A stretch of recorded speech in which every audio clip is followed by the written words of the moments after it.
Jadi concern karena ada seseorang yang tiba-tiba mengunggah ijazah itu dan kemudian mengatakan itu asli. Sebelumnya kan nggak ada. Dia yang memastikan asli, maka kita cek asli apa enggak itu. Pak Suryo ini orang yang tidak bisa dipegang omongannya.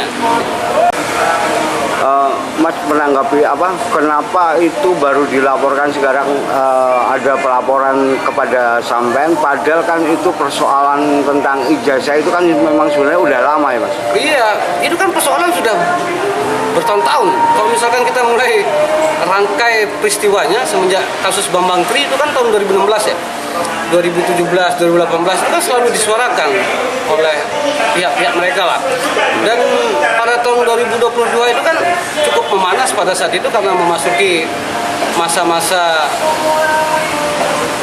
politik yang cukup panas pada saat itu, dan saya rasa itu juga menjadi motivasi saya untuk ya kita buka saja kebenarannya gitu loh.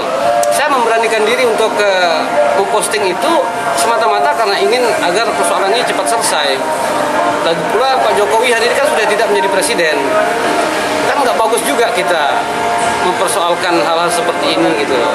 Makanya saya sampaikan di Twitter itu, niat saya itu ingin menyudahi polemik ijazah ini, niat saya. Terus itu Mas, sebenarnya kan tentang ijazah itu kan sudah ada yang publish sebelumnya ya di tahun 2002 ya, dan kenapa sekarang sampai baru dilaporkan? Itu memang sudah terpublikasi baik oleh UGM sendiri yang kemudian dikutip oleh beberapa media. Kalau saya sebut medianya itu yang saya buat jadikan referensi itu seperti CNN, terus Kumparan itu sudah mempublikasi foto itu, ijazah itu dari tahun 2022 itu.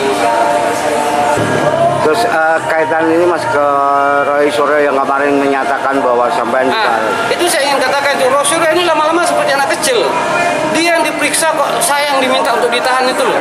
Ini kan lucu ini. Maksud saya begini, kita fokus saja sekarang sama persoalan kita masing-masing. Dia dilaporkan, saya pun dilaporkan. Saya akan membuktikan tuduhan terhadap saya bahwa saya tidak menyebarkan hoax. Dia juga harus bisa membuktikan loh bahwa dia tidak menyebarkan hoax juga. Karena begini Pak, kalau kita lihat dari laporan Pak Jokowi itu laporan peristiwa tanggal 26 di salah satu podcast di Jakarta kan. Sementara saya ini memposting, itu tanggal 26 Maret ya. Sementara saya ini memposting tanggal 1 April. Gimana ceritanya dia dilaporin tanggal 26, sementara saya posting tanggal 1 April. Itu kan nggak bisa begitu dilihat dengan kacamata seperti itu Pak. Jadi terus gimana Mas yang mau sampai lakukan kalau ke Roy Suryo ini Mas? Enggak, saya mau bilang Pak Roy Suryo ini sebenarnya tidak bisa dipegang omongannya. Sama seperti contoh waktu saya podcast sama beliau itu di hari apa itu. Ini kan kita podcast siang. Di depan saya dia mengatakan, "Oke Mas Dian ya, saya pegang Mas Dian tidak mendapatkan dari Pak Jokowi," katanya. Ini depan saya loh dia ngomong, dia rekam sama orang. Malamnya dia bilang, "Saya ketemu sama anak yang katanya mengaku dikasih oleh Pak Jokowi." Ini kan omongan apa ini begini, kayak anak kecil.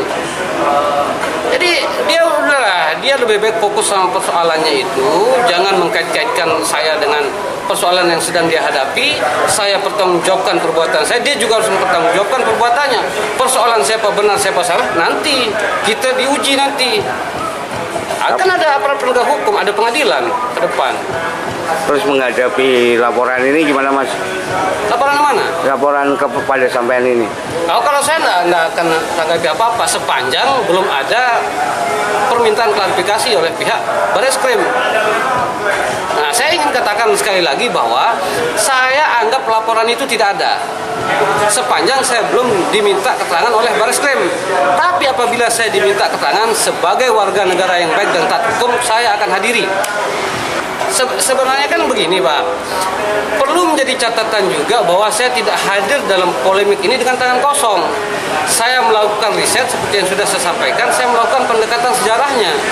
Ada banyak data-data saya yang juga belum saya keluarkan. Nanti pada waktunya saya akan keluarkan data-data itu. Misalnya seperti contoh kemarin, ada satu hal yang ingin sekali saya bantah sebenarnya. Kalau coba melihat dari setidaknya dua orang ya, setidaknya dari dua orang yang mempermasalahkan ini. Contoh seperti Roy Suryo dan Dr. Tipa.